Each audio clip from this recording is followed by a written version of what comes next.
అదే RTV app వార్తల్ని క్షణాల్లో చదివే అవకాశం ఉంటుంది. ఒక న్యూస్ పేపర్, ఒక టెలివిజన్ ఛానల్ మీ చేతుల్లో ఎప్పుడూ ఉంటాయి. రోజు సింగనమల నియోజకవర్గం బుక్కరాయ సముద్ర కేంద్రంలో డాక్టర్ బిఆర్ అంబేద్కర్ గారి 68వ వర్ధంతిని చాలా ఘనంగా నిర్వహించడం జరుగుతూ ఉంది. అంబేద్కర్ గారి ఆశయాలను, ఆయన చేసినటువంటి కృషి దళిత గిరిజన ప్రజల సంక్షేమం కోసం, సమాజంలో దళితులందరూ కూడా ప్రతి ఒక్కరు కూడా సమానంగా బతకాలి అనే ఒక గొప్ప ఆలోచనతో కూడా ఆయన చేసినటువంటి కృషిని ఈరోజు మనము గుర్తు చేసుకుంటూ, ముఖ్యంగా మహిళలకు ఉద్యోగరీత్యా అలాగే పురుషులతో సమానంగా మేము పనిచేసే విధంగా కూడా ఈరోజు దేశవ్యాప్తంగా కూడా జరుగుతూ ఉంది. అంటే ఆ రోజు చేసినటువంటి అంబేద్కర్ గారి కృషి అని కూడా ఈరోజు తెలియజేస్తూ ఉన్నాము.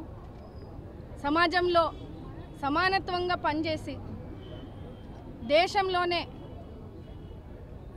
అంబేద్కర్ గారికి ఒక మంచి పేరునిస్తూ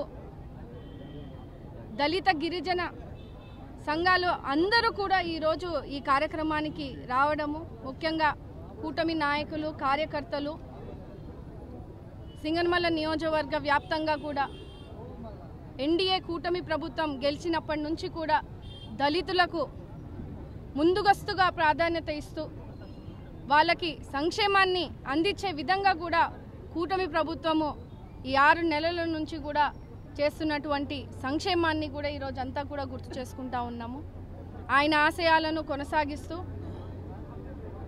ఖచ్చితంగా ప్రజలకు అందరికీ కూడా, దళిత బిడ్డలందరికీ కూడా ఒక నిదర్శనంగా నిలిచినటువంటి బిఆర్ అంబేద్కర్ గారికి ఈరోజు మా నివాళులు అర్పించడం జరుగుతూ ఉందండి.